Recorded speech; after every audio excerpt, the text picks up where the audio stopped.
You're listening to PetLifeRadio.com.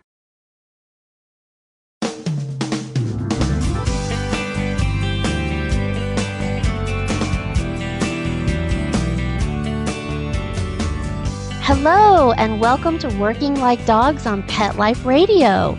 Thank you for joining us today. We're your hosts. My name is Marcy Davis, and my co-host, my service dog, Whistle. And we're thrilled that you could join us as we're going to talk about something really important to all service dog partners today, and that is the topic of eye care.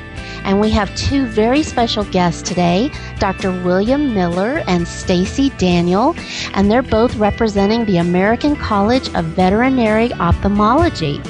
And Dr. Miller is a graduate of Louisiana State University. He's a diplomat in the American College of Veterinary Ophthalmology, and he completed an internship and residency at Auburn University. And Dr. Miller has referral offices in Jackson, Mississippi, Little Rock, Arkansas, and Memphis, Tennessee. So he's got lots of great things to share with us today. And Stacy Daniel, who's also joining us, is the Executive Director of the American College of Veterinary Ophthalmology. And they're going to talk with us today about a very important and exciting week that's coming up, the week of May 3rd, and that is the ACVO Mariel's National Service Dog Eye Exam Day. So we're going to take just a quick break and get some messages from our loyal and valuable sponsors, and we hope you'll come right back and join us with Dr. Miller and Stacy Daniel.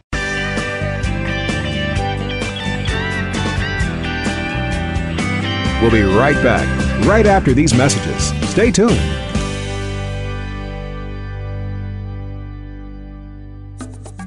Hey, ready to take a walk? Not just you, but the whole family.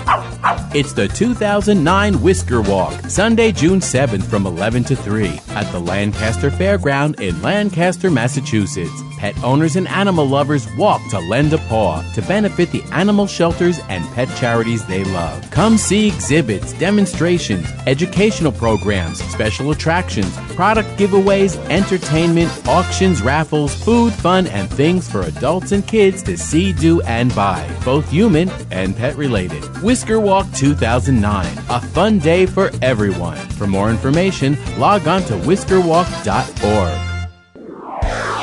Pets can be a wonderful addition to your life because they're a member of the family. Keeping them healthy and happy is important.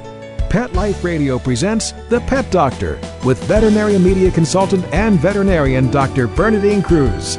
Whether you have a dog, cat, reptile, or rabbit, you'll find answers for your pets straight from the vets. The Pet Doctor, on demand every week, only on PetLifeRadio.com.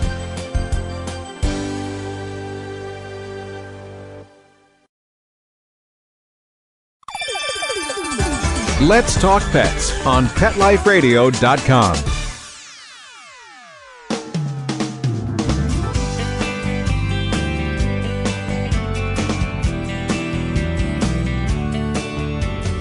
Welcome back to Working Like Dogs on Pet Life Radio. And I'd like to welcome to our show today Dr. William Miller and Stacy Daniel from the American College of Veterinary Ophthalmology. So welcome, Dr. Miller and Stacy. Thank you, Marcy. Thank you. Well, I'm so thrilled that you can be here with us today because you have something very exciting coming up, and that's National Service Dog Eye Exam Week. So do you want to tell us, how did that come about, Dr. Miller? Well, ophthalmologists, veterinary ophthalmologists across the country have been doing service dogs for years. In my practice, we've been examining service dogs, and we always do it, or at least in my practice, we've always do it as a free exam.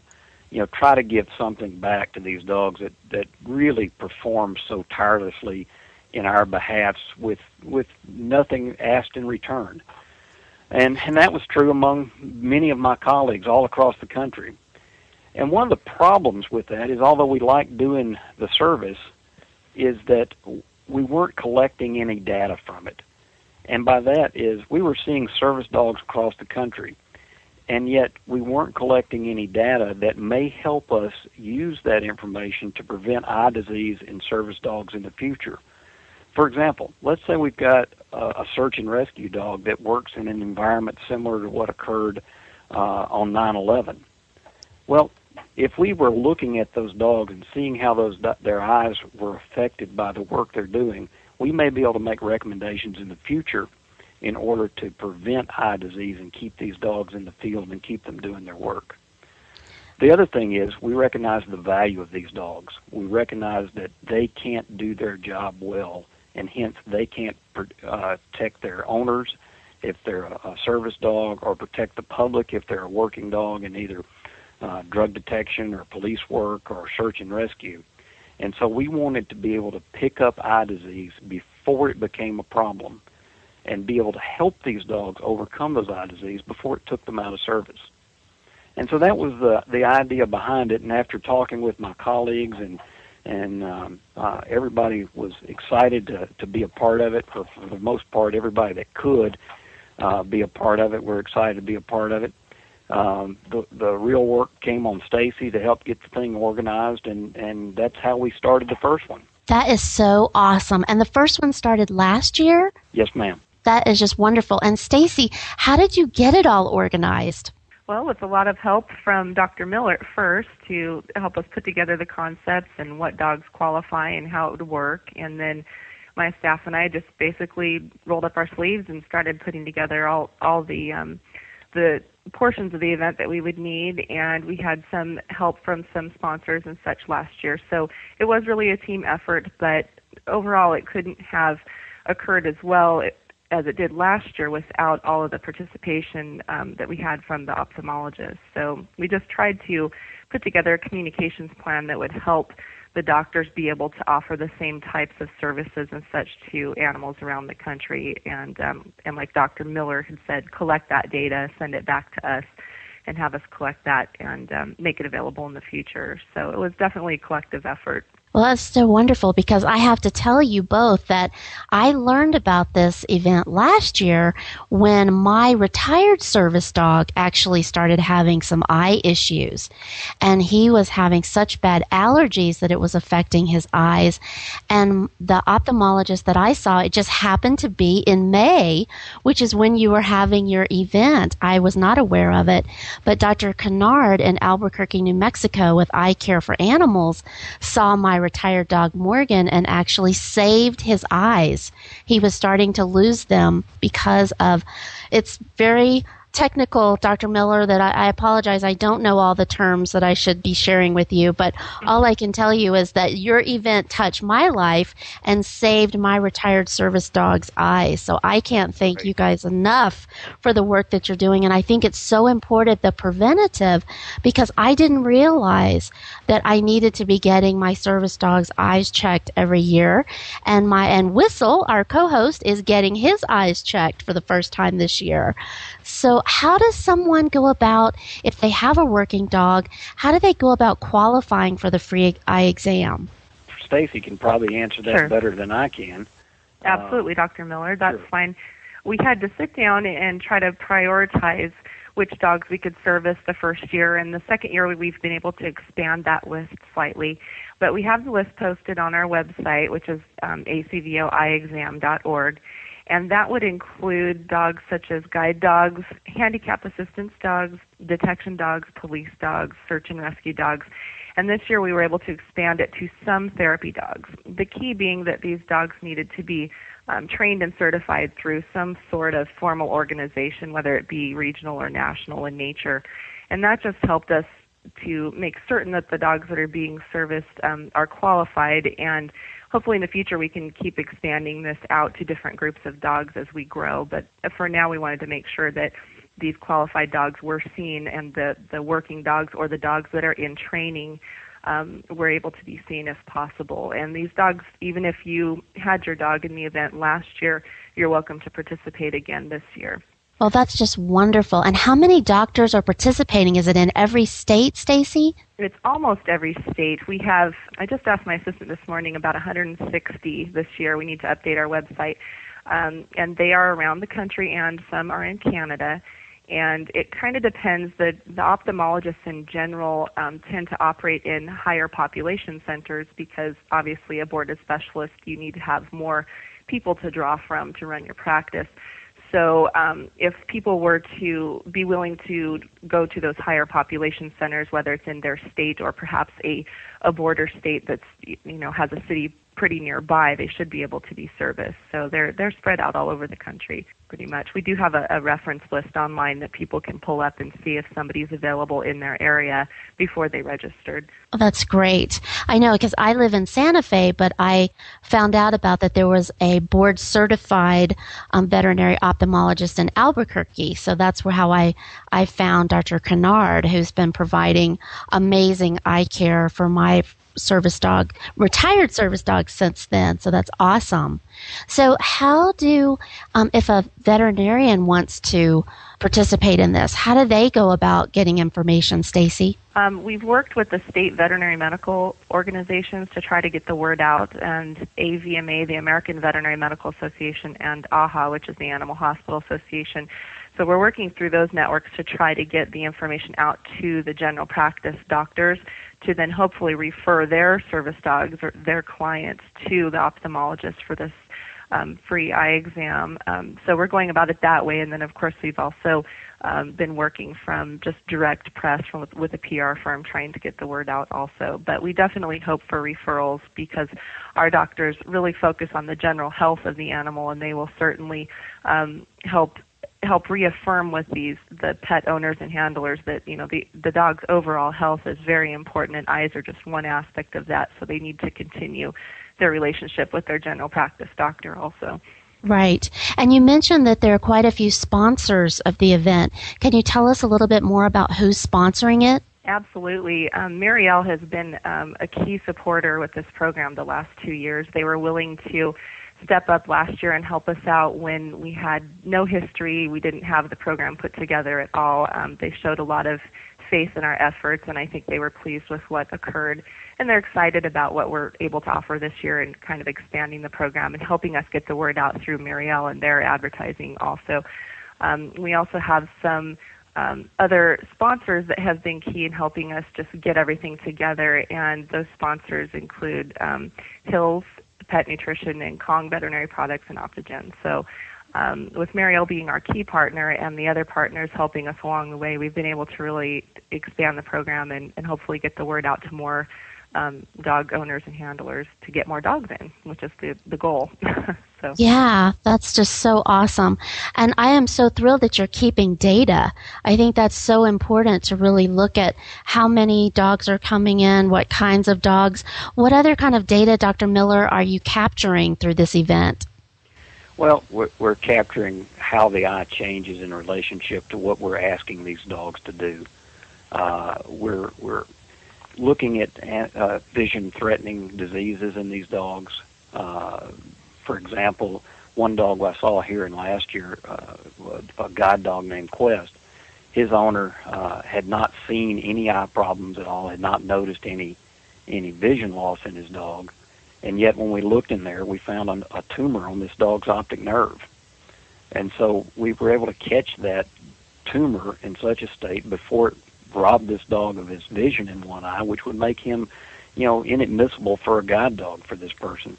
And we worked with a local oncologist and were able to treat this eye. And I'm pleased to say that, Quest will be joining us for his eye exam again this year, and he's doing quite well and still in service. So that's the kind of information we're trying to capture. We want to be able to be proactive in the ocular health of these dogs. Again, recognizing the value of these animals to their animal handler, to their owners, and to the community as well. Absolutely, because like you said, these dogs are so much time and money and love and care goes into them to enable them to be a successful working dog. And part of that success is around their eye care and their ability to see and to use their eyes to help them in service. I know it's just such a an important thing. I know my role as a service dog partner member is to make sure that Whistle is in the best possible shape that he can be in. That's my responsibility to him, just like his responsibility is to assist me in doing physical things that I'm not able to do. So it's such a partnership, and eye care is just such a critical piece of that. And when these dogs are young and fit, like Whistle is right now, you don't really think about the importance of getting that eye exam, but it is so important. It really is, Marcy, and because, I always tell a lot of my clients, it's like the old Groucho Marx line, if I know I was going to live this long, I'd have taken better care of myself. Well, if we can keep these dogs healthy younger in life, we can keep them in the field and keep them in service, and so you don't have to go through the heartache of retiring Whistle or having Whistle not be able to do his job, and then having to replace Whistle with another dog and develop a new relationship. We can extend these dogs' working lives, and as a result, make more dogs available to other people that need them. That's right. That is just wonderful. Well, we're talking today with Dr. William Miller and Stacy Daniel, and we're going to take just a quick break and hear from some of our sponsors, and we're going to come back and talk more about National Service Dog Eye Exam Day, and also about some of the other eye issues that Dr. Miller sees, and how we can all be proactive in taking care of our working animals' eyes. So please come right back.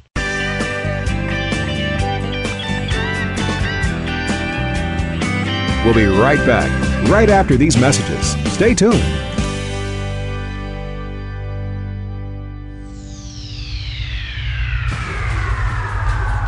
Greetings, human. What planet am I on? Welcome to Pet Planet. Here's a copy of Pet Planet Magazine, Florida's most informative and fun pet resource magazine. It features heartwarming stories and informative articles from local and national pet experts. Excellent. Pet Planet Magazine offers Operation Planet Rescue, helping rescued pets find new homes. And it's available at 500 locations in South and Central Florida and 24/7 on the internet at PetPlanetMagazine.com. If you're out and about with your pet, you may be featured in Paparazzi, candid pictures of you and your pet. For up-to-date pet-friendly events, activities, and pet-related services and products, Pet Planet Magazine is your final destination. I shall take this magazine home with me. Back to your home planet? No, to my condo in Boca. Pet Planet Magazine. Check them out at www.petplanetmagazine.com or 352-394-8578. It's out of this world.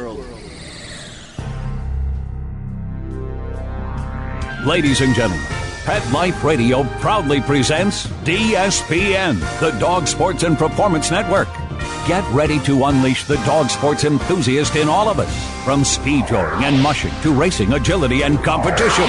This is the place to learn all about the dog sports and activities that you can do with your furry best friend and canine competitor. So get ready for game time. DSPN with your host, Lori Williams, every week on demand. Only on PetLifeRadio.com.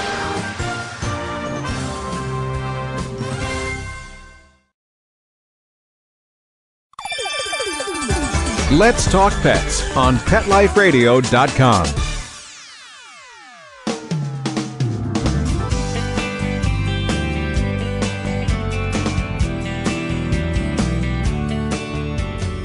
Welcome back to Working Like Dogs on Pet Life Radio.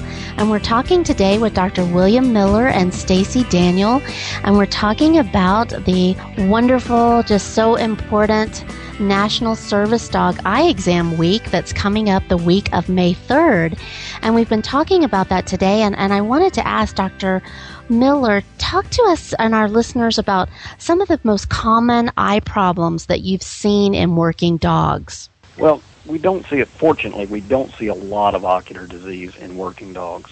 I've seen some cataracts in some working dogs. I've seen some intraocular tumors in some working dogs. And some of the dogs that are going into some of the urban environments, and with some of our police officers here in Memphis, we've seen dogs that have had eye injuries and either, doing their job in pursuit of a criminal, or have injured their eyes in search and rescue or in bomb detection or things like that. And those have been fairly easy to take care of and treat and resolve.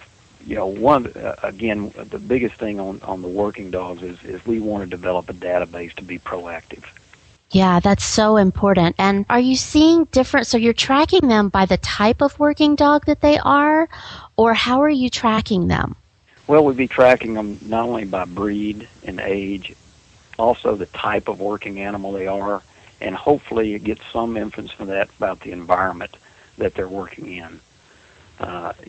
What the environment, say, a bomb detection dog may be totally different than a guide dog or a physical assistance dog.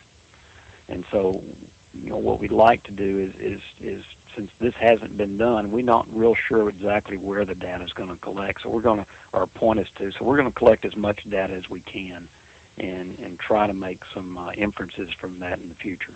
That's great. And Stacy, have you guys thought about what you're going to do with that data? Will it be available through your website or to the public? Have you thought about that? I think Dr. Miller, he might be better to answer that, but I think the intent is for the diplomates of the college and residents and such to be able to use this for research to come to conclusions to ultimately make recommendations to people. I don't know if the raw data would be very helpful to the individual service dog owner. Dr. Miller, am I correct in that assessment? I would say that. I would say that's an accurate assessment, Stacy. What we hope to do is that a resident in training may take a look at this data, or one of the ophthalmologists may gather this data and look at it, and then based on their interpretation of the data, be able to make some recommendations, and then those recommendations would go out to the general public or the various working dog groups. Okay, great. Well, and Stacy, could you tell us, what does board-certified veterinary ophthalmologist really mean? Thanks for asking, Marcy. Well, just like in human medicine, you might go to your general practitioner to get an exam if you have some issues, and you might then be referred to a specialist, maybe a cardiologist or an oncologist or something if you have specific issues. Well, an area of veterinary medicine that's been developing quite rapidly lately, there's demand for specialists, board-certified specialists with veterinarians, and these are folks that have gone beyond their DVM, which is their doctorate of veterinary medicine degree, and they typically look for an area of medicine, specialty medicine that they're interested in. For instance, ophthalmologists are one. We also have surgeons, internal medicine.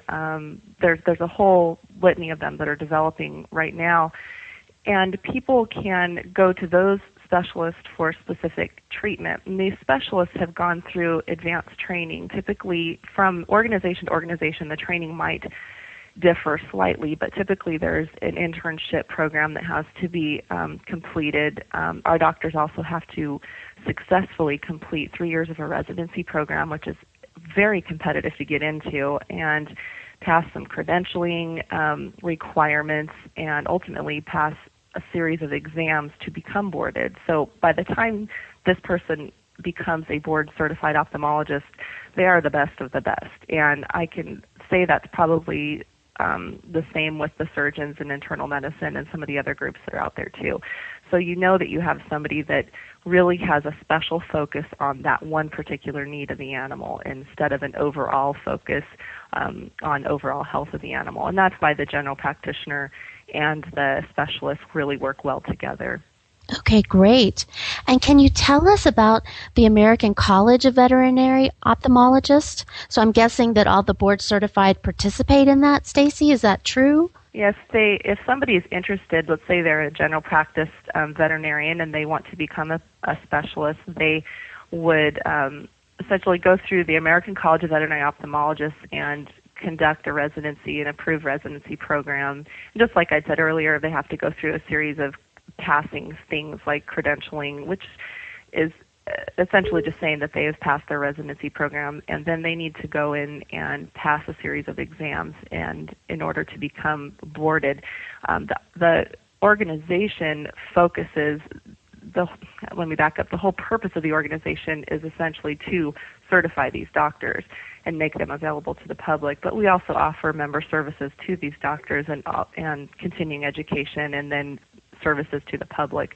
But the main premise of the organization is a credentialing organization to make sure that these doctors are well trained for what they need to do, and make sure that they service the public correctly, which they do.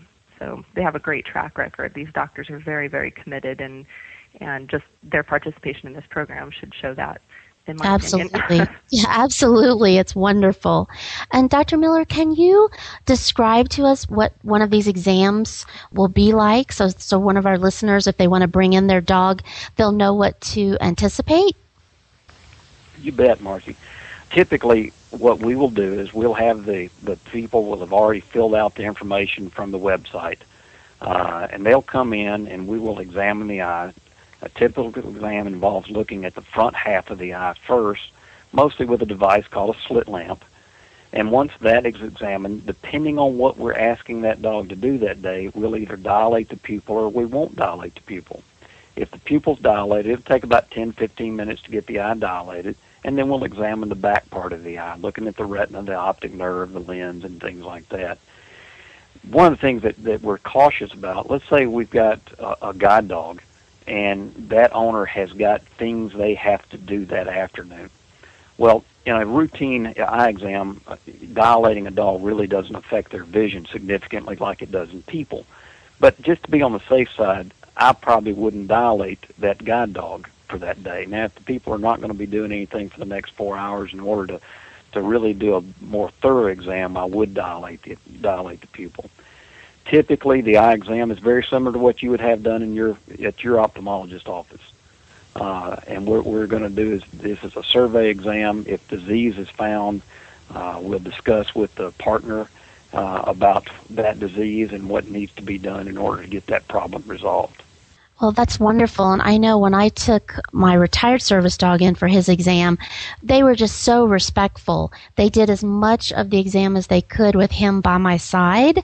And even some of the other procedures that they did, they let me go in the back with him, which I just thought was so respectful of his role and mine. It was really comforting to both of us that they didn't separate us, that I was able to participate in as much of that as was physically possible, which is some of the things that you've been describing. I just am so impressed with the way the ophthalmologists they're so sensitive to the role of the working dog and what that means, because so many veterinarians don't understand that a working dog, especially for someone with a disability like myself, it's part of my body. It's just like my wheelchair, my working dog, and to have that respected just makes the process so much smoother and alleviates the stress for both me and my working dog. Another part of this whole process, Marcy, is to educate not only the service dog partner but the general public about eye exams and the importance of an eye exam in their animal's life, to emphasize the need for good eye exams and to prevent disease before it becomes either blinding or damaging the eye in some way that is irreparable. And what would you recommend, Dr. Miller, to people that have working dogs in order to make sure that they're being really responsible and taking good care of their service dog's eyes? Well, I think the first thing is good general health care, and that becomes a partnership between you and your veterinarian. The veterinarians I work with in Memphis are just amazingly good about, taking good proactive health care, good preventive health care on these service dogs, and then explaining the need of that to their partners. As far as the eyes go, what we want to do is we just really don't know the incidence of ocular disease in service dogs. Up until last year, no one had done a comprehensive study and started to gather that data. Now, where this data is going to take us in the future, we just don't know. Hopefully, we'll do this for several years, and we'll be able to say, hey, there's no threat to your dog's ocular health. But we do know that just like people, as these animals go through an aging process, their eyes change with age. And what we want to do is be able to proactively look at those changes and be able to help these service dogs adjust to their age-related vision change, and then be able to use that information to help their partners understand how their dog's aging, because these dogs age far faster than we do. And we don't want the normal aging process to become a factor in taking these dogs out of service prematurely.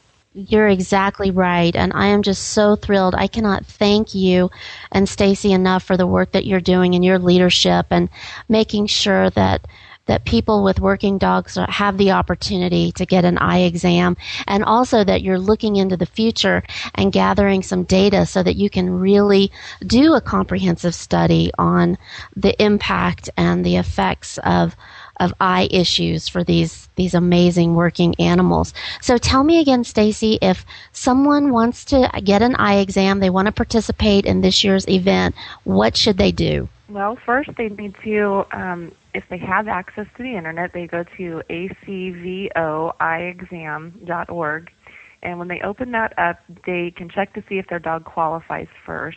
And then if the dog qualifies, they may want to check for availability in their area and see who's nearby or where they'd need to travel to if they wanted to have the eye exam done. After that, it's pretty simple. They just fill out a little online form, and a confirmation will be sent to them.